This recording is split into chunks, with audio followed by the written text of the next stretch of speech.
الله الرحمن الرحيم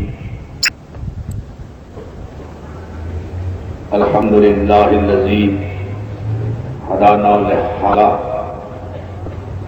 وما كنا لنهتدي لولا أن هدانا الله لقد جاءت رسل ربنا بالحق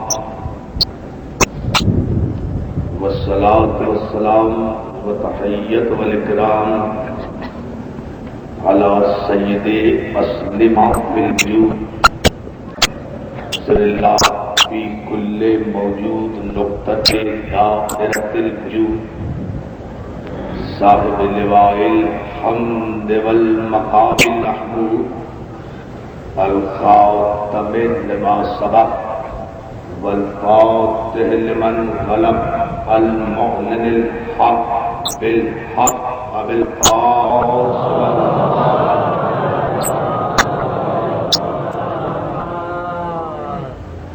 وآله الطيبين الطاهرين المعصومين المنتجبين المظلومين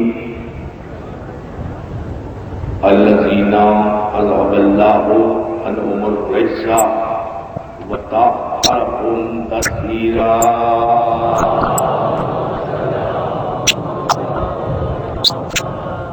أما بعد فقد قال سبحانه وتعالى في محكم كتاب الحكيم الله يحب الذين يقاتلون في سبيله صفا كأنهم بنيان مرصوص. صلوات.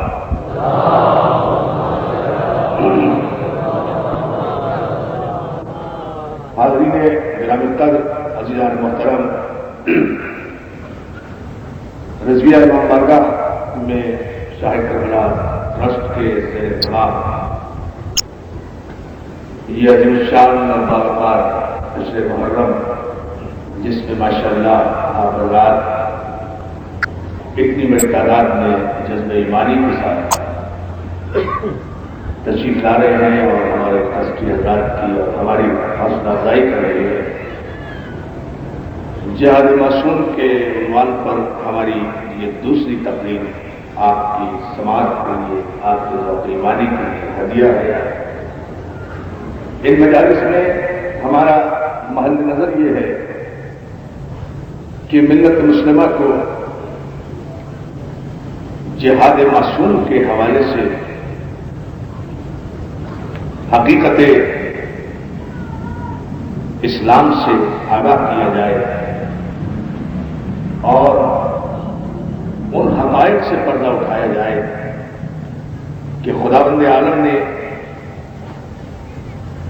جہاد کرنے کا اختیار صرف معصوم کو عطا کیا ہے، یعنی جہاد کا حکم صرف معصوم ہی دے سکتا ہے، اس لیے کہ جہاد جب بھی ہوگا فی سبیل اللہ ہوگا، اللہ کی راہ میں ہوگا، اور یہ معصوم جانتا ہے کہ اللہ کی راہ کیا ہے، یہ معصوم جانتا ہے کہ اللہ کا راستہ کیا ہے، سبیل الہی کیا ہے، اللہ کی سبیل کسے کہتے ہیں، اللہ کا راستہ کسے کہتے ہیں۔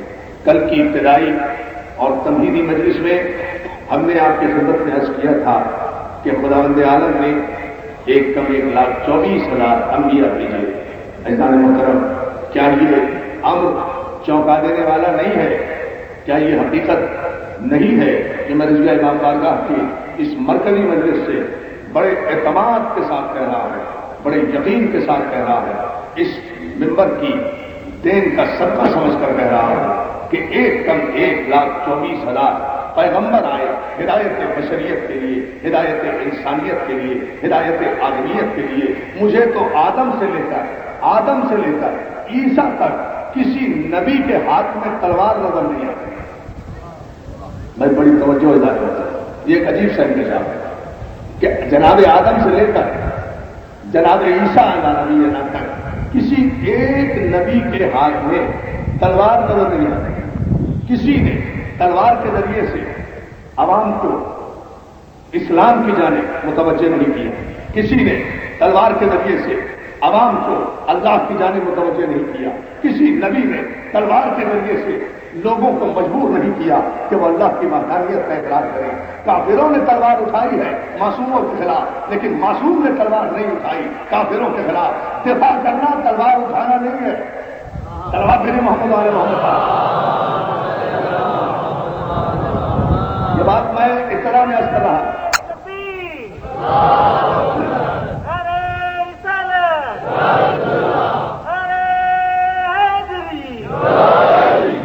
جتنے بھی انبیاء آئے، جتنے بھی مرسلین آئے، ان سب نے ہدایت کی اپنے قول سے، اپنی زبان سے، اپنے علم سے، اپنے کردار سے، اپنے اخلاق سے، اپنی شخصیت سے، اپنی سیرت پیش کی ہے. کافروں کی جانب سے ظلم ہوا ہے، کافروں کی جانب سے قتل و غارت کری ہوئی ہے، کافروں کی جانب سے زیادتیاں ہوئی ہیں، لیکن معصوم کی جانب سے کافروں پر تلوار اس لیے نہیں اٹھی کہ اس نے تلوار اٹھائی، اس لیے تلوار نہیں تھی کہ اس کو مجبور کیا جائے کہ وہ اسلام کا کلمہ پڑھے. ہر نبی کا پیغام ایھا الناس قولوا لا الہ الا اللہ، ہر نبی کا پیغام توحید، ہر رسول کا پیغام توحید. ہر معصوم نے ہر زمانے میں اپنے انوائرمنٹس میں، اپنے حالات میں، اپنے سرکمسٹانسز میں اس زمانے کی سطح فکر بشر کے اعتبار سے تبلیغ کا حق ادا کیا. سارے مسلمانوں کا ایمان ہے کہ کسی نبی نے بھی اپنے مقصد بعثت سے کوتاہی نہیں کی. ہر نبی اپنے مینڈیٹ پر قائم رہا ہے، اپنے مینڈیٹ کو پورا کر کے آیا ہے. اس سے پہلے اس نے دنیا چھوڑی بھی نہیں جب تک اس نے اپنے بھیجنے کا مقصد پورا نہیں کر لیا. خداوند عالم نے کسی نبی کو اپنی بارگاہ میں واپس نہیں بلایا جب تک اس نے اس کے مقصد تخلیق کو پورا نہیں کیا، مقصد بعثت کو پورا نہیں کیا. چاہے اس میں آدم ہو، چاہے اس میں نوح ہو، چاہے اس میں شیش ہو، چاہے اس میں انوش ہو، چاہے اس میں ابراہیم ہو، چاہے اس میں اسماعیل ہو. 900 برس بھی اگر گزر گئے تبلیغ اسلام کے لیے تو معصوم اپنے مقام سے نہیں ہٹا، معصوم اپنے مرکز سے نہیں ہٹا، معصوم اپنے منصب ہدایت سے نہیں ہٹا. جناب نوح وہ نبی ہے کہ جن کا نام عبد الغفار تاریخوں نے لکھا کہ ان کا نام نوح نہیں تھا، عبد الغفار ان کا نام تھا. لیکن ان کی امت ان پر اتنے مظالم کرتی تھی، اتنے پتھر برسات پڑی. توجہ دوستو، اتنے پتھر برساتی تھی. جس راستے میں معصوم اکیلے مل جاتے تھے، جس راستے میں جناب نوح تنہا مل جاتے تھے، ان کی قوم اکٹھی ہوتی تھی، جھولیوں میں پتھر بھر کر معصوم کو سنسار کیا کرتی تھی، معصوم کو پتھر مارا کرتی تھی. تاریخ کے جملے یہ ہیں کہ اتنے پتھر پڑتے تھے جناب نوح پر کہ جناب نوح ان پتھروں میں چھپ جایا کرتے تھے. بھائی اس تمہید پر توجہ. اور یہاں سے میں آپ کی ذہنی آمادگی کا امتحان بھی لوں گا اپنے نوجوان دوستوں کی، پھر آپ اشارے کی زبان کو کس حد تک سمجھیں گے اور کہاں تک میرا ساتھ دیں گے. آپ کی توجہ میں چاہوں گا اس جملے پر بڑی خصوصیت کے ساتھ. جناب نوح وہ نبی ہیں کہ جنہوں نے 900 برس تبلیغ کی اور نام تھا ان کا عبد الغفار. لیکن اتنا امت نے مظالم کیا، اتنے پتھر مارے، اتنا سنسار کیا کہ جناب نوح زندگی بھر، بڑی توجہ دوستو، زندگی بھر اپنی امت کے مظالم کے نوحے پڑھتے رہے اور خدا کو ظالموں کے خلاف مظلوم کا نوحہ پڑھنا اتنا پسند آیا کہ خدا نے نوح کو عبد الغفار کے نام سے مخاطب ہی نہیں کیا، نام ہی نوح رکھ دیا. نہیں ایسے نہیں ہے دوستو، یہ تو بڑا اہم مسئلہ ہے، اس سے سرسری نہیں گزریں گے ہم. اس پر تو ہم سارے بچے کی توجہ چاہیں گے، اس لیے کہ چلتے چلتے ابتدا میں بہت بڑا مسئلہ حل ہوگا. جناب نوح کا نوحہ پڑھنا خدا کو اتنا پسند آیا کہ پروردگار عالم نے انہیں خطاب ہی نوح کہہ کر کیا، خطاب ہی ان کا نوح کیا. ان کو عبد الغفار کے نام سے نہیں پکارا. کیوں کہ جناب نوح ظالموں کے مظالم کے خلاف نوحہ پڑھا کرتے تھے، تو ظالموں کے ظلم پر نوحہ پڑھنا مظلوم کی جانب میں بدعت نہیں ہے، سنت انبیاء ہے.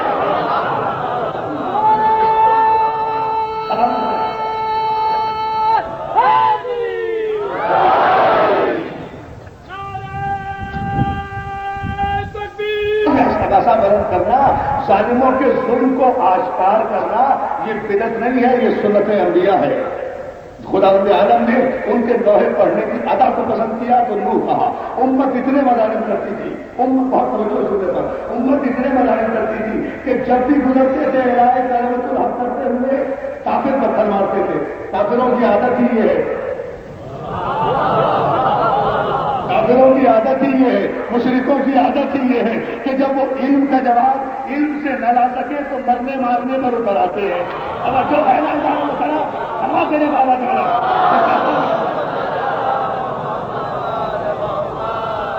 یہ کافروں کا مزاج ہے، یہ کافروں کی عادت ہے، اس لیے کہ علم کا جواب تو علم سے لا نہیں سکتا. الحمدللہ لیکن جہاں علم ہوتا ہے وہاں پتھر مارنے کی ضرورت ہی نہیں، اس لیے کہ علم جو ہے ہمیشہ لڑائی جھگڑا فساد وہ کرے گا جہاں جہل ہوگا. اور الحمدللہ ہم شیعہ نے حضرت کرا کسی ابو جہل کے ماننے والے نہیں ہیں، صاحب علم کے پجاری ہیں. دروازے علم سے وابستہ سارا دینے والا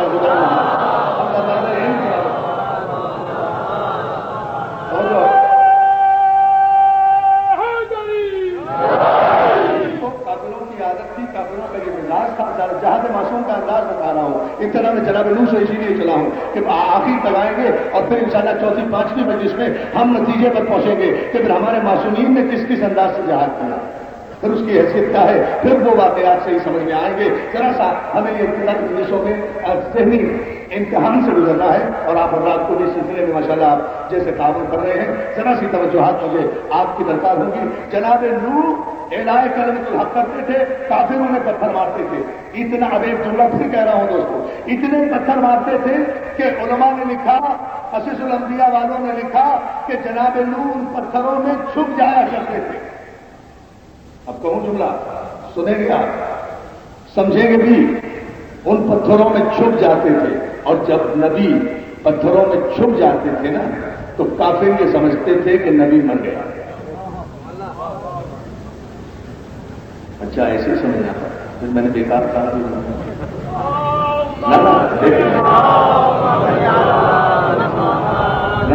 دیکھے دوستوں ہم بھی تو انشاءاللہ اسی مولا کے ماننے والے ہیں جس کے آپ ماننے والے ہیں. دیکھیں آپ ہم ابھی سارے مجمع کو سمجھائیں گے یہ بات. جب جناب نوح پتھر کھا کھا کر پتھروں میں چھپ جاتے تھے تو کافر یہ سمجھ کر بھاگ جاتے تھے کہ نبی مر گیا. یہ کافروں کی عادت ہے جو نبی کو مردہ سمجھتے ہیں. یہ کافروں کی عادت ہے. سلام میرے بابا جی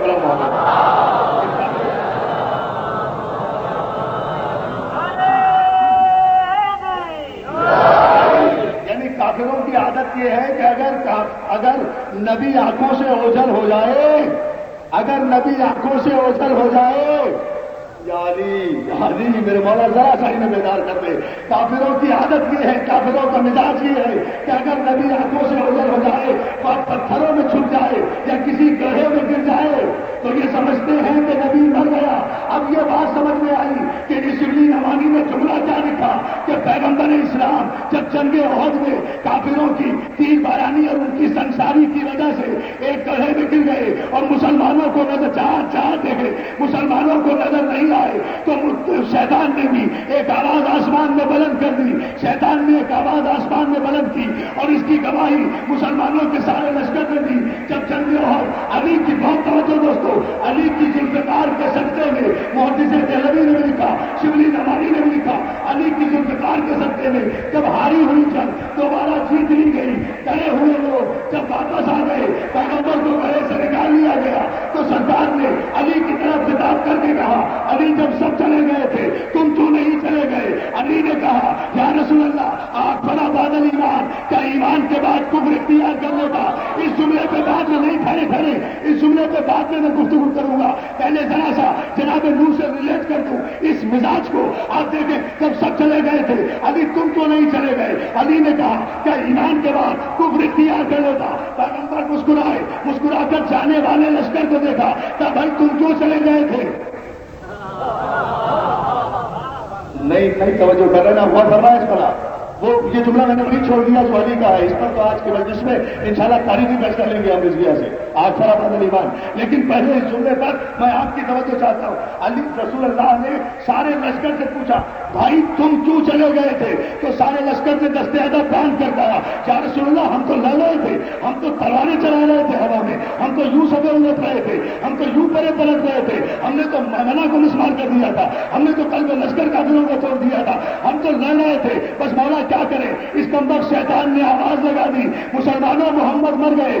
آپ کو پتا ہے ہمیں تو آپ سے کتنی محبت ہے، ہم تو آپ کے سچے عاشق ہیں، کہ ہمارا دل ٹوٹ گیا جب آپ کے مرنے کی ہمیں خبر سنائی دی، آواز سنائی دی، ہمارا دل ٹوٹ گیا۔ ہم نے سوچا اب لڑنے سے کیا فائدہ، اب لڑنے سے کیا فائدہ، جب محمد ہی نہیں رہے تو پھر ہمارے لڑنے سے کیا فائدہ، ہم بھی چلے گئے، ہم بھی چلے گئے۔ شیطان نے کیا کہا تھا، محمد مر گئے، محمد مر گئے۔ ہم نے یقین کر لیا، ہمارا اس میں قصور کیا تھا، نظر آپ نہیں آ رہے تھے، آپ گڑھے میں گرے ہوئے تھے، ہمارے سامنے بھی نہیں تھے، کوئی آواز بھی دے رہا تھا کہ محمد مر گئے۔ پیغمبر نے پلٹ کر علی سے پوچھا، علی کیا تم نے یہ آواز نہیں سنی تھی؟ بولا میں نے بھی یہ آواز سنی تھی کہ محمد مر گئے، محمد مر گئے۔ تو علی پھر تم کیوں نہیں گئے؟ تو علی کہتے مولا اپنے اپنے ضرب کی بات ہے، اپنی اپنی شرافت کی بات ہے، اپنے اپنے خون کی بات ہے، اپنے اپنے ایمان کی بات ہے، اپنے اپنے ایمان کی بات ہے، اپنے اپنے استقامت کی بات ہے، اپنے اپنے خاندان کی بات ہے، اپنے اپنے حسب کی بات ہے، اپنے اپنے نسب کی بات ہے، اپنے اپنے وجود کی بات ہے،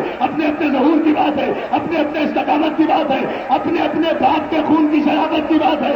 آواز انہوں نے بھی سنی، خیر آواز انہوں نے بھی سنی کہ محمد مر گئے، آواز میں نے بھی سنی کہ محمد مر گئے، مگر اپنے اپنے حسب نسب کی بات ہے۔ انہوں نے یہ سوچا کہ جب محمد مر گئے تو ہمارے میدان میں رہنے کا کیا فائدہ، لیکن جب میں نے سنا کہ محمد مر گئے تو میرے باپ ابو طالب کی آواز آئی کہ علی جب محمد مر گئے تو تیرے زندہ رہنے کا کیا فائدہ، کیا علی جانے کا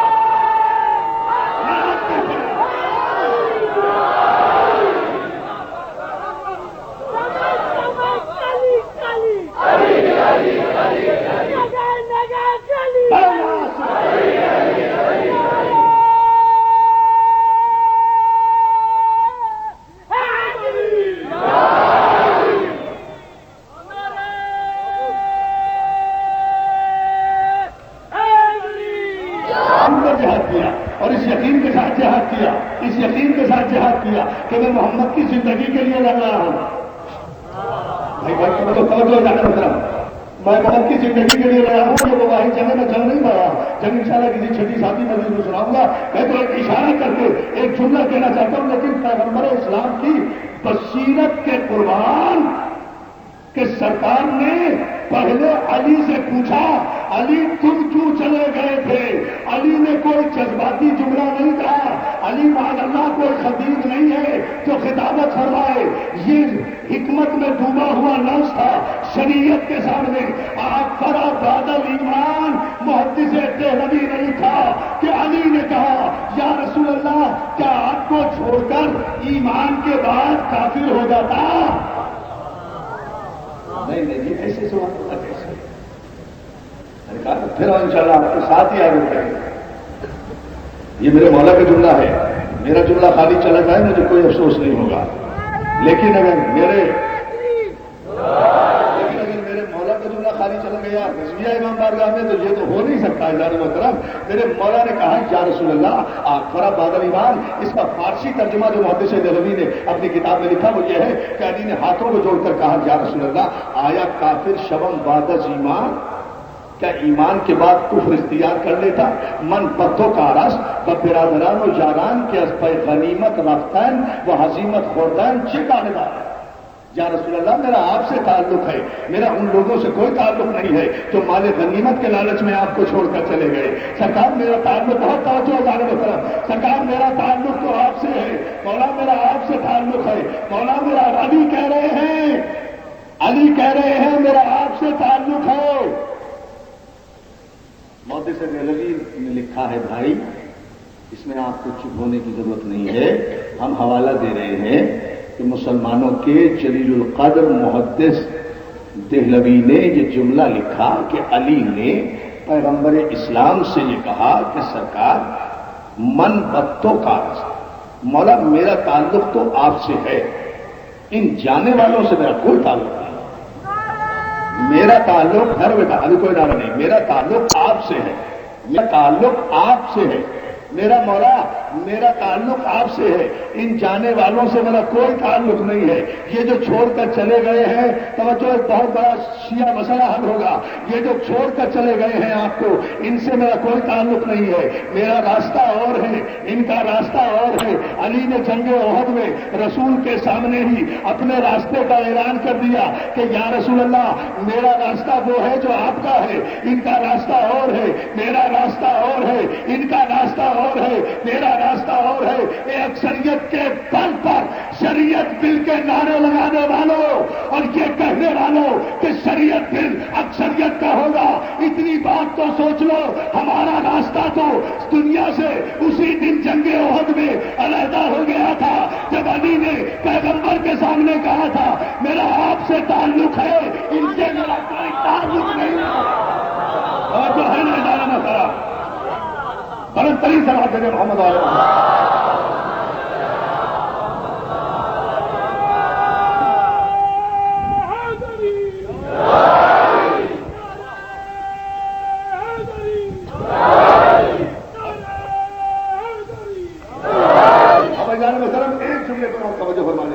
سرکار نے جو جملہ کہا ہے اور یہی سے جہاد کی اہمیت واضح ہو جائے گی۔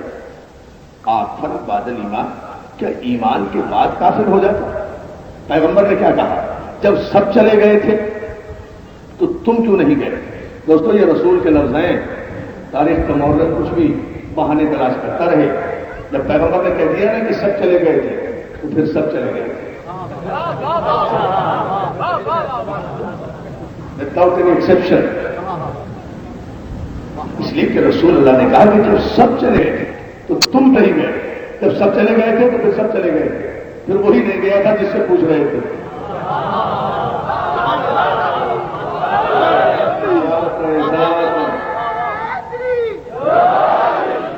جب سب چلے گئے تھے تو پھر سب چلے گئے تھے، صرف وہ نہیں گیا تھا جس سے پیغمبر سوال کر رہے تھے، جس سے پیغمبر پوچھ رہے تھے۔ عزیزان محترم، پوری توجہ قرآن کی آیت اس قول مولا کے حوالے میں پیش کر رہا ہوں، پورے مجمع کی توجہ مولا سلامت رکھے اس تاریخی اجتماع کو۔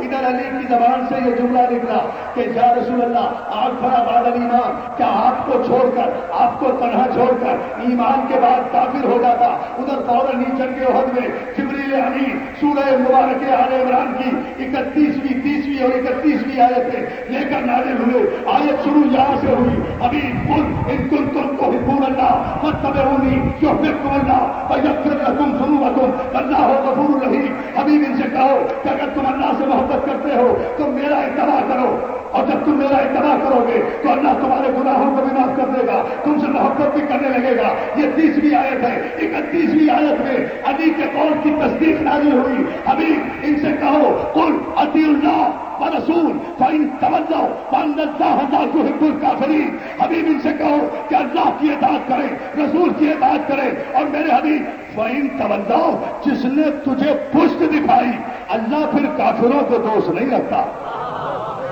بہت توجہ، بہت توجہ، ابھی آیت کا ترجمہ ہے، اس کا نتیجہ میں ابھی عرض کر رہا ہوں آپ کی خدمت میں۔ حبیب ان سے کہو اللہ کی اطاعت کریں، رسول کی اطاعت کریں۔ فإن تولوا، پشت دکھانا، منہ پھیرنا، حکم عدولی کرنا، روگردانی کرنا۔ حبیب جس نے بھی تجھے پشت دکھائی، اللہ پھر کافروں کو دوست نہیں رکھتا۔ علی نے کیا کہا؟ یا رسول اللہ کیا آپ کو چھوڑ کر ایمان کے بعد کافر ہو جاتا؟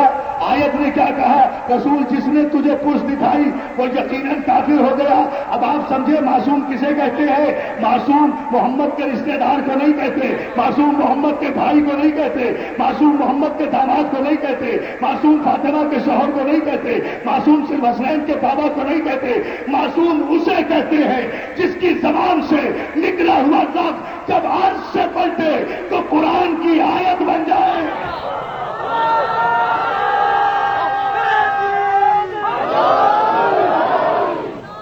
پچھلا نعرہ نہیں، چاہے ایک ہی نعرہ لگائے، لیکن آخری آدمی تک پوری طاقت اور توانائی سے یک زبان ہو کر نعرہ حیدری، اتنی بڑے سلام دینے کا محمد علیہ۔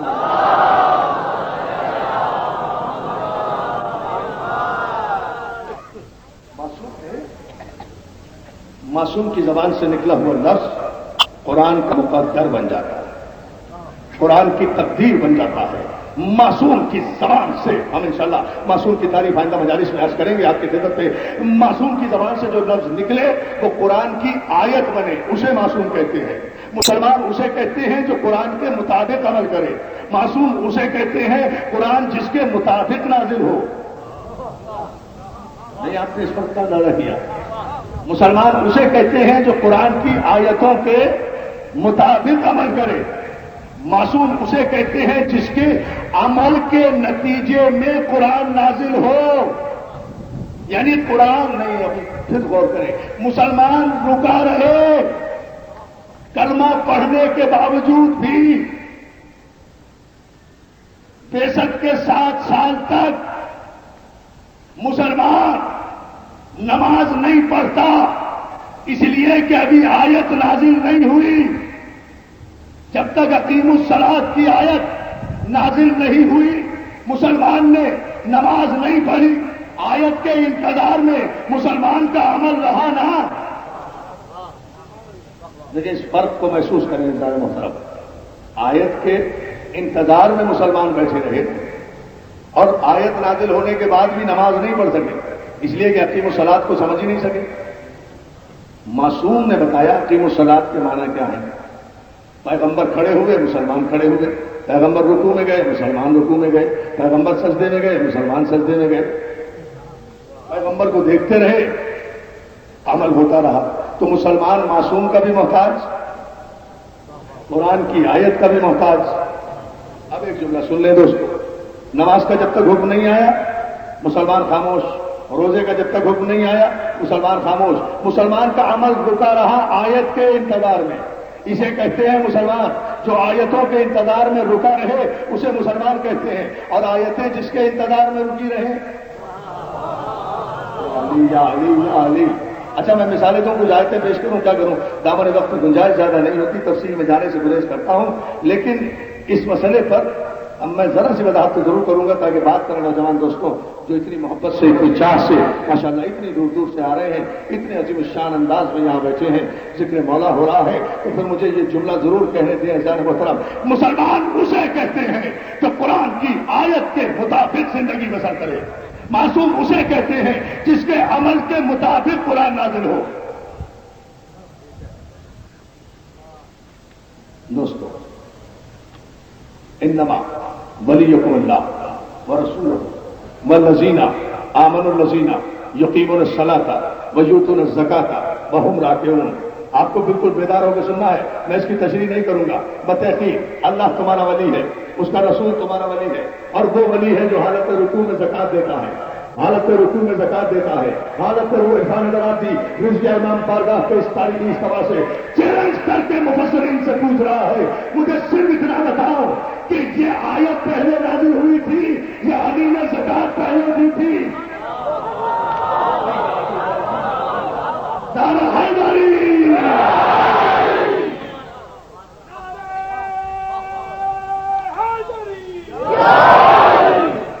بھائی یہ آیت پہلے نازل ہوئی تھی یا علی نے زکات پہلے دی تھی؟ تو سارے مسلمان متفقہ طور پر یہی کہیں گے نا کہ آیت بعد میں نازل ہوئی، علی نے زکات پہلے دی۔ علی اگر زکات نہ دیتے آیت رکی رہتی۔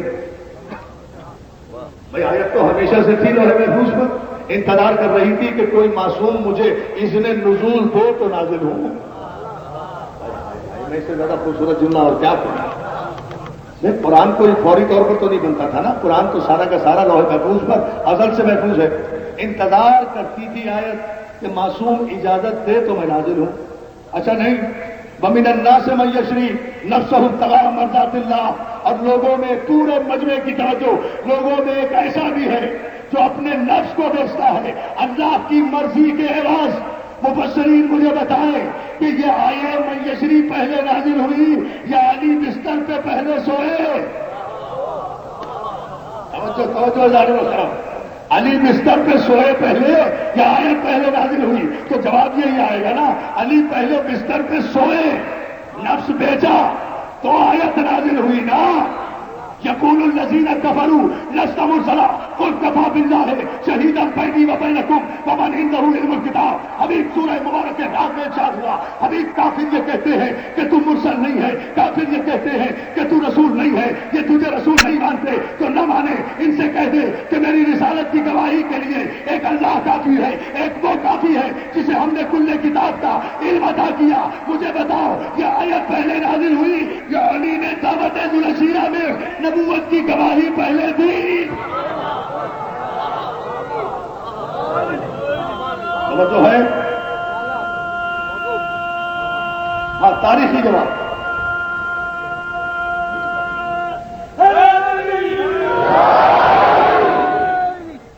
بھائی آپ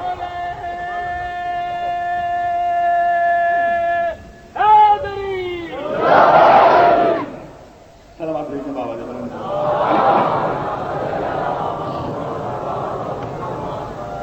آپ ان آیتوں سے گھبرا تو نہیں گئے؟ میں یہاں سے ایک نتیجہ دوں گا آپ کی خدمت میں، یہ مسلسل جو میں آیتیں پڑھ رہا ہوں اس کا ایک نتیجہ خوبصورت آئے گا۔ مجھے بتائے ملت مسلمہ کہ وہ وَيُطْعَمُونَ الطَّعَامَ عَلَىٰ حُبِّهِ مِسْكِينًا وَيَتِيمًا وَأَسِيرًا، اور ایسے بھی ہیں جو اللہ کی محبت میں یتیم، مسکین اور اسیر کو کھانا کھلاتے ہیں۔ سورہ دہر کی یہ آیتیں پہلے نازل ہوئی یا اہل بیت نے مسکین، یتیم اور اسیر کو کھانا پہلے کھلایا؟ تو جواب کیا آئے گا جان محترم؟ جواب کیا آئے گا؟ جواب یہی آئے گا کہ کھانا پہلے کھلایا، آیتیں بعد میں نازل ہوئی۔ قرآن پڑھتے چلے جائیے، 300 آیتیں علماء نے لکھی ہیں قرآن میں ایسی ہیں کہ جو صرف اہل بیت کے عمل کے نتیجے میں نازل ہوئی ہے۔ جو اہل بیت، توجہ دوستو، جو اہل بیت کے اور کون ہیں یہ اہل بیت؟ یہ وہ ہیں وَيُطْعَمُونَ الطَّعَامَ عَلَىٰ حُبِّهِ مِسْكِينًا وَيَتِيمًا وَأَسِيرًا، جو کھانا کھلاتے ہیں یتیم کو، مسکین کو، اسیر کو، عَلَىٰ حُبِّهِ، اس کی محبت میں، اور صرف کھانا ہی نہیں کھلاتے بلکہ جب یتیم، مسکین اور اسیر کھانا کھانے کے بعد ان کا شکریہ ادا کرتے ہیں نا تو یہ کہتے ہیں انما نطعمکم لوجہ اللہ لا نرید منکم جزاء ولا شکورا، تم ہمارا شکریہ ادا نہ کرو، ہم تو تمہیں اللہ کے لیے کھلاتے ہیں، ہمیں تم سے نہ اس کی کوئی جزا۔ ایسے بے نیاز معصوم اتنا بے نیاز ہوتا ہے۔ اب یہاں سے میں بتاؤں گا جہاد کی وہ قسم جو میں نے جس کا اعلان کل کیا تھا، اتنی تمہید کے بعد یہ ساری زحمت اسی لیے دی تھی آپ کو، ہم تو تمہیں اللہ کے لیے کھلاتے ہیں۔ لا نرید منکم جزاء ولا شکورا، no thanks, no appreciation, no admiration. یہ جو ہم نے سخاوت کی ہے، not to be admired, not to be appreciated, اس لیے نہیں کہ تم ہمیں اپریشیٹ کرو، اس لیے نہیں کہ تم ہمارے ممنون احسان ہو جاؤ۔ کسی کو اپنے احسان مندی کے بوجھ تلے دبانے سے سخاوت کرنا اور بات ہے، سائل کو احساس احسان بھی نہ ہونے دینا بھی ہو۔ صلوات دے محمد علیہ بھائی ہمیشہ تنجی صاحب، شاہ جی دیکھیں صاحب، یہ یار بھائی دیکھیں ادھر جو میں جملہ آغاز کر رہا ہوں اس پر آپ توجہ فرمائیں۔ یہ ایک وہ تاریخی حقیقت ہے دوستو، سارے علماء نے متفقہ طور پر لکھا۔ جہاد کی پہلی قسم بیان کر رہا ہوں، میں نے عرض کیا تھا 17 قسمیں ہیں، لیکن معصوم کا جہاد ہوتا کیا ہے اس جملے پر آپ توجہ فرما لیں۔ سارے علماء نے لکھا کہ شہزادے علی ہوئے، حسنین بیمار ہوئے، جناب فضا نے مشورہ دیا پنجے تنے پاک کو، منت مانتے ہیں میں قربان ہو جاؤں، منت مانتے ہیں یا رسول اللہ، منت مانتے ہیں شہزادے اچھے ہو گئے تو ہم منتی روزے رکھیں گے، 3 روزے رکھیں گے۔ فضا کا مشورہ قبول کیا گیا، منت مانی گئی، حسنین اچھے ہوئے، منت پوری کرنے کے لیے روزے رکھے گئے۔ آپ نے غور ہی نہیں کیا، اب تو منتوں کے دن آ رہے ہیں نا، منت کی کڑیاں بھی پہنیں گے، نیازیں بھی ہوگی، قاضی کی حاضری بھی ہوگی، آپ نیازیں بھی دلائیں گے، نظریں بھی دلائیں گے، بڑے بڑے مخالفین فتوے نکالیں گے۔ لاؤ قرآن مجید کی سورہ طور کے مقابلے میں ان سارے فتویٰ بازوں کو، اے جناب فضا، اما فضا، ہماری مائیں تجھ پر قربان کہ تو نے رسول اللہ کو منت ماننے کا مشورہ دے کر ہم شیعوں کو مولویوں کے فتوے سے ہمیشہ کے لیے محفوظ کر دیا کہ اگر منت ماننا، حاجت پوری کرنے کے لیے منت ماننا بدعت ہوتا تو رسول کبھی منت ماننے کی اجازت نہ دیتے۔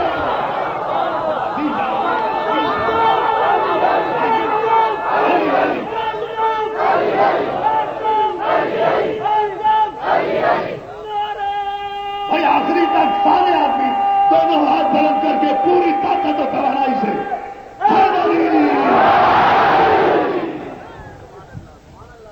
اتنا ہی بلند فوراً درود بھیجا کریں محمد۔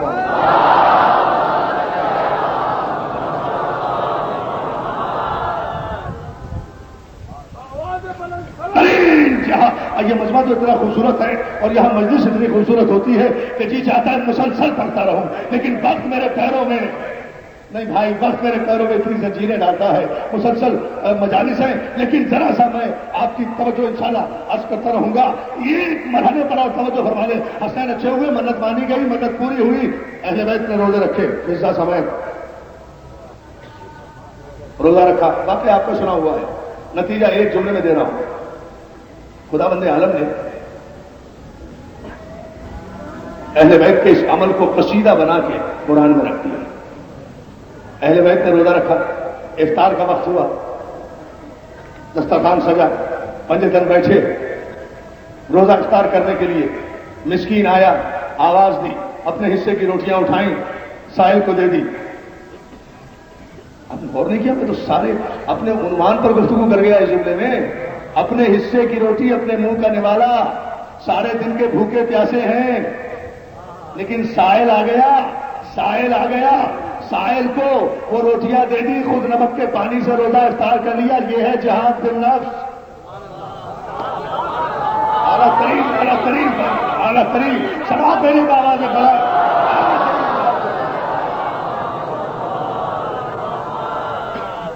مولا آپ کی سلامت ہے۔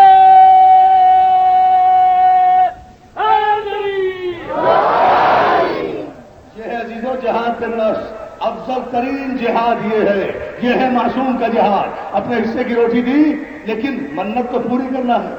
اگلے دن پھر روزہ رکھا، پھر افطار کا وقت آیا، پھر یتیم آیا، پھر اپنے حصے کی روٹی دی، پھر جہاد بالنفس کیا، تیسرے دن پھر روزہ رکھا، پھر اسیر آیا۔ لیکن فضائل میں دل بھر کے آ رہا ہے میرا، اس لیے کہ مجلس اس کیف پر جا رہی ہے اس وقت، اتنی منظوری کی مجلس ہے غازی کے حلق کے نیچے کسی میں محسوس کر رہا ہوں، اور آپ بھی یقیناً محسوس کر رہے ہوں گے۔ اس جملے پر توجہ مولا سلامت رکھے ہمارے منتظمین کو، ہمارے ٹرسٹی حضرات کو، اتنی خوبصورت انداز میں مجلس عشر محرم کی سجائی ہے، مولا ان کی توفیقات میں اضافہ کرے۔ ایک جملے میں میں اس پورے مجلس کو سمیٹ دوں گا عزیزان محترم، اگر آپ نے توجہ فرما دی، تیسرے دن پھر روزہ رکھا، اسیر آیا، پھر اپنے حصے کی روٹی اٹھائی، پھر الحمدللہ کہا، تیسرے دن جو دست فاطمہ صحرا سے بنی ہوئی روٹیاں بارگاہ عدالت الہی میں پہنچی نا، رحمت الہی کے سمندر میں توریانیاں آ گئی۔ جبریل ان روٹیوں کا صلہ قرآن کی ایک آیت نہیں ہے، 3 روٹیاں دی ہیں، 30 آیتیں بھیجو۔ اہل بیت کی خیرات کی ہوئی 3 روٹیوں کا صلہ قرآن کی 30 آیتیں ہیں۔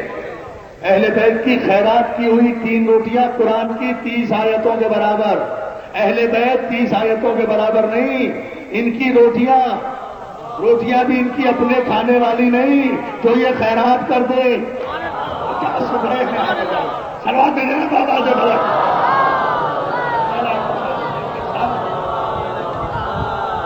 بہت شکر گزار ہوں دوستو آپ کی توجہات پر۔ 30 آیتیں نازل کی ان 3 روٹیوں کے عوض جو خیرات کی گئی۔ میں صرف آخر میں ایک جملہ کہہ کر مجلس کو ملتوی کروں گا دوستو، اور یہ تاریخی جملہ ہوگا۔ علماء اس سے سرسری گزر گئے، میں بھی اس سے اکثر سرسری گزرتا رہا، لیکن مجھے مولانا مودودی کا ایک مقالہ میری نظر سے گزرا۔ انہوں نے سورہ دہر پر گفتگو کرتے ہوئے، دیکھیے ہم ضدی نہیں ہیں اس لیے کہ باب علم کے ماننے والے ہیں، ہم یہ نہیں دیکھتے کہ کون کہہ رہا ہے، ہم یہ دیکھتے ہیں کہ کیا کہہ رہا ہے۔ یہ مذہب شیعہ کی تعریف ہے۔ سلام دینے آپ آواز بلند محمد، دیکھیں نتیجہ۔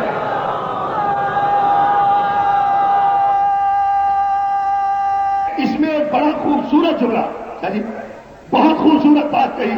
سورہ دہر پر گفتگو کرتے کرتے سب مانا، منت بھی مانی تھی، فضا نے مشورہ بھی دیا تھا، سائل بھی آیا تھا، مسکین بھی آیا تھا، یتیم بھی آیا تھا، اسیر بھی آیا تھا، اور اس میں پنجتن کے علاوہ کوئی شریک بھی نہیں ہے جناب فضا کے علاوہ۔ یہ سب کچھ مولانا مودودی لکھتے لکھتے کہتے ہیں، مگر وہ کہتے ہیں کہ مجھے مسکین، یتیم اور اسیر کا آنا یہ بتاتا ہے کہ یہ روٹیاں مانگنے والے کوئی پروفیشنل بیگرز نہیں تھے، کوئی پیشہ ور فقیر نہیں تھے۔ یہ مولانا نے اس میں استدلال کیا کہ یہ جتنے سسٹمیٹک وے میں آئے ہیں، جتنے انداز سے یہ آئے ہیں، خاص وقت سے آئے ہیں. لگتا ہے کہ یہ مکے مدینے کے کوئی عادی قسم کے فقیر نہیں تھے، اس لیے کہ فقیروں کی تو یہ عادت نہیں ہوتی کہ وہ ایک ہی وقت میں ایک دروازے پر آئیں اور بس وہیں سے روٹی لے کر چلے جائیں پھر کسی دروازے پہ نظر آئیں. کہاں بیٹھے؟ نہیں، ابھی خیال ہوگا، ابھی کوئی نعرہ نہیں، ابھی بالکل کوئی نعرہ. ماشاءاللہ بہت سارے آپ لگا لیے. نعرہ آئے گا انشاءاللہ اس جملے کے خاتمے پر اور نتیجے پر، اور وہ تاریخی نعرہ ہوگا رضی امام بارگاہ کا. اس لیے پورے سکون سے آپ اس جملے کو سنیں اور جہاں سے کوئی رزق علم لے کر جائیں اس بارگاہ سے نوجوان، تو پھر کچھ ہماری محنت بھی وصول ہوگی. عزیزان محترم، مولانا کہتے ہیں کہ یہ ان کا آنا بتاتا ہے کہ یہ کوئی فقیر نہیں تھے، اس لیے کہ ایک ہی دروازے پر دیکھے گئے اور دن میں ایک ہی مرتبہ دیکھے گئے اور خاص افطار کے وقت ہی دیکھے گئے اور صرف 3 دن ہی آئے. بھائی دیکھیں، غور کریں. بھائی مانگنے والے کو کیا پتا کہ آج منتی روزہ ہے، رمضان کا مہینہ بھی نہیں تھا جو 30 دن آتے، اور رمضان کا مہینہ ہوتا تو 30 دن آنا چاہیے تھا، 3 دن آئے. 3 دن آئے، انہیں کیا پتا کہ 3 دن کی منت مانی فقیروں کو. بھائی یہ تو گھر میں ہے کرنا، اس کو کوئی ایڈورٹائزمنٹ تو نہیں کیا گیا، کوئی پبلسٹی تو نہیں ہوئی اس کی. یہ تو اہل بیت کا اور اللہ کا معاملہ ہے. مولانا نے بڑی عمدہ فکر دی ہے. کہتے ہیں یہ سمجھ میں نہیں آتا اپنے، ہم سمجھتے ہیں کہ یہ کوئی فقیر نہیں تھے، پھر فوراً ہی کہتے ہیں مجھے ان کا آنا مسکین، یتیم اور اسیر کا، جبکہ بات دیگر آنا یہ بتاتا ہے کہ یہ مکے مدینے کے پیشہ ور فقیر نہیں تھے، بلکہ اللہ نے اپنے فرشتوں کو در بطول پر فقیر بنا کے بھیجا تھا. سمجھتے جائیں. نعرہ نہیں. جواب آئے گا بڑا تاریخی. یہ مولانا کے جملے ہیں. اللہ نے فرشتوں کو بھیجا تھا. میں نے جب یہ جملہ سنا مجھے حیرانی ہوئی. میں نے کہا پروردگار، تیرے فرشتوں کو کب بھوک لگتی ہے جو تم نے روٹیاں لینے کے لیے بھیج دیا؟ انہیں کیا ضرورت تھی روٹی کی؟ اور پھر دوسرے فرشتے جو ہیں وہ اپنی مرضی سے تو آتے نہیں ہیں، اللہ ہی بھیجتا ہے. دوستوں میں تو گفتگو مکمل کر گیا. اللہ ہی بھیجتا ہے فرشتے. بھائی فقیر کا کیا ہے مولانا؟ آپ نے تو ہماری مشکل آسان کر دی. ہم تو سمجھتے تھے یہ فقیر آئے تھے، مسکین اور یتیم اور اسیر آئے تھے، تو اگر ہم کو استدلال بھی کرتے تو مولوی یہی کہہ دیتا نا بھائی فقیروں کا کیا ہے؟ فقیروں کو کیا پتا کہ شریعت کیا ہے اور بدعت کیا ہے، فتویٰ کیا ہے، کس سے مانگنا ہے، کس سے نہیں مانگنا ہے، کس سے رزق لینا ہے، کس سے رزق نہیں لینا ہے. فقیروں کو تو مانگنے سے غرض ہوا کرتی ہے. لیکن مولانا آپ نے یہ کہہ کر اور استدلال سے یہ کہہ کر کہ اللہ نے فرشتوں کو بھیجا تھا، اس بات پر مہر تصدیق سب کر دی، ہمارا سر اور قلم کر دیا کہ اللہ نے فرشتے بھیجے تھے. تو فقیروں کو پتا نہ ہو، فرشتوں کو تو علم ہوتا ہے کہ کس سے مانگنا چاہیے، کب مانگنا چاہیے، کس دروازے سے مانگنا چاہیے. اور پھر اللہ نے بھیجا تھا فرشتہ بغیر اجازت کے کسی دروازے پر آ نہیں سکتا، بغیر اجازت کے کسی دروازے پر آ نہیں سکتا. پروردگار تو خود رازق حقیقی ہے، تو نے فرشتوں کو تیرے پنجے تن پہ بھیک مانگنے کیوں بھیجا؟ تو جواب یہی آئے گا، تم مشیت کی تدبر کو کیا سمجھو؟ مشیت کی نگاہیں حال کے آئینے میں 1411 ہجری کے منافقوں کے فتووں کو دیکھ رہی تھی. تو یا اللہ مدد، یا اللہ مدد، یا اللہ مدد کے اشتہاروں سے دیواروں کو کالا کر دیں گے. ہم انہیں بتانا چاہتے تھے کہ رازق ہم ہیں، مگر رزق ملتا ہے دریالی سے.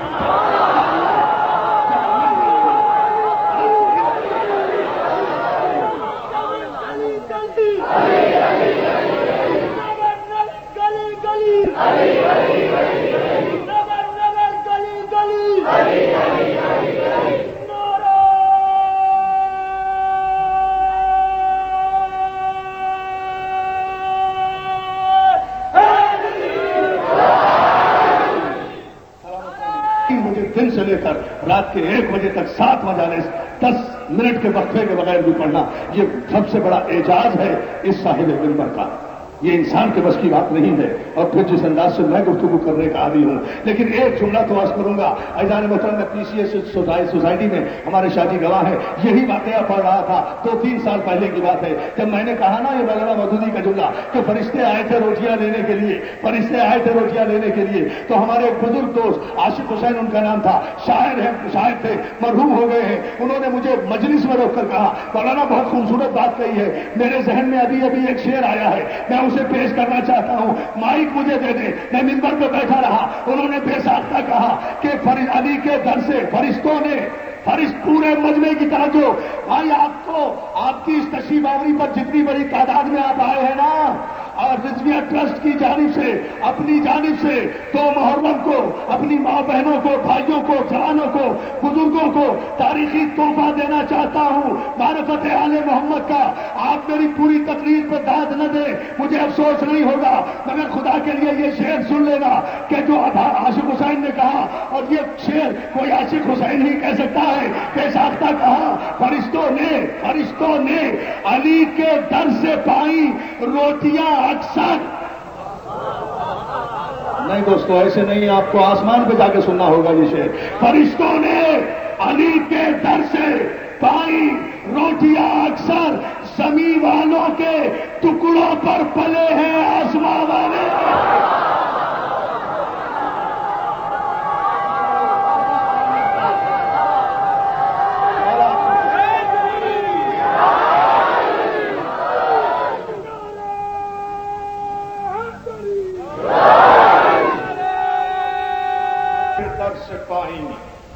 روٹیاں اکثر زمین والوں کے ٹکڑوں پر پلے ہیں آسمان والے۔ معصوم اسے کہتے ہیں جو زمین پر بیٹھ کر حاملان عرش الہی کو رزق عطا کرے۔ معصوم اسے کہتے ہیں جو اپنے منہ کا نوالا نکال کر کسی بھوکے کو کھلا دے اور پھر کہے کہ لا نريد منكم جزاء ولا شکورا، ہم تم سے اس کی کوئی جزا نہیں چاہتے، تم سے کوئی شکریہ نہیں چاہتے۔ معصوم اپنے لیے بچا کر نہیں رکھتا،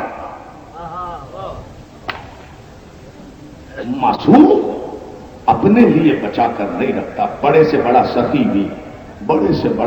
بھی اپنی دولت ساری بھی لٹا دے گا تو اپنے لیے کچھ نہ کچھ ضرور بچائے گا، لیکن معصوم کا جہاد بالنفس یہ ہوتا ہے کہ اگر وہ اپنے دشمن کے 1000 سپاہیوں کو دیکھے کہ وہ پیاسے ہیں، پہنچے گا 1000 سپاہیوں کو دیکھے کہ وہ پیاسے ہیں تو کہے عباس ساقی کوثر کے بیٹے ہو، اس صحرا میں پانی کا کوثر بہا دو۔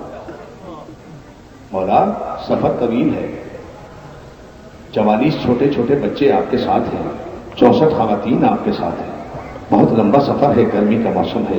عباس تم ساقی کوثر کے بیٹے ہو، دیکھ نہیں رہے ہر کا لشکر پیاسا ہے؟ دیکھ نہیں رہے ہر کا لشکر پیاسا ہے؟ دیکھو اس کے گھوڑوں کی زبانیں بھی منہ سے باہر آئی ہوئی ہیں۔ عباس مشکوں کے دہانے کھول دو، عباس مشکوں کے دہانے کھول دو میرے لال۔ سخی نے حکم دیا، سخی کے بیٹے نے مشکوں کے دہانے کھول دیے۔ 1000 لشکر کو حسین نے صحرا میں سیراب کیا اور یہ کہتے ہوئے سیراب کیا لا نريد منكم جزاء ولا شکورا، اور ہمارا شکریہ ادا نہ کرنا یہ ہماری عادت ہے۔ یہ جہاد معصوم ہے۔ دیکھا آپ نے حسین نے تلوار کے ذریعے حر کو نہیں بلایا، معصوم کا جہاد، اور یہ ہماری عادت ہے۔ مولا بچوں کے لیے تو کچھ بچا لے، کہا نہیں دوستو، اتنا پانی تھا حسین کے لشکر میں کہ حر کے 1000 پیاسوں نے پانی پیا۔ عباس کہتے ہیں مولا پانی بچ گیا، کہا حر کے گھوڑوں کے سوموں پر پانی ڈال، بڑے دور کا سفر کر کے آ رہے ہیں۔ مجھے کچھ پانی یاد آ رہے ہیں دوستو، میں تو اس لیے رو رہا ہوں۔ جزاک اللہ، مولا آپ کو سلامت رکھے، مولا آپ کو کوئی غم نہ دے سوائے غم حسین کے۔ بھیا پانی حر کے گھوڑوں کے سموں پر ڈال دو۔ عباس اور علی اکبر نے حر کے گھوڑوں کے سموں پہ پانی ڈال دیا، گھوڑوں کے سموں پہ پانی ڈالا۔ عزادارو بس اس سے اندازہ کر لے، یہ وہ تھا جہاد بالنفس جو حسین نے کربلا سے پہلے کیا۔ پانی کب پلایا تھا؟ نتیجہ 9 محرم کو آیا۔ معصوم اس طرح سے ہدایت کرتا ہے، معصوم اس طرح سے ہدایت کرتا ہے۔ خدا کی قسم پانی کی بوند بوند کو ترسا ہے اہل بیت کا گھرانہ 7 محرم کو، لیکن کسی ارباب مقاتل کی روایت میں نہیں لکھا ہوا کہ حسین نے ایک مرتبہ بھی حر کو آواز دے کر کہا حر کل میں نے تیرے گھوڑوں کو بھی پانی پلایا تھا، تو میرے بچوں کو پانی پلا دے۔ یہ سخی کی شان نہیں ہے کہ احسان کر کے جتائے۔ جزاک اللہ، مولا آپ کو سلامت رکھے،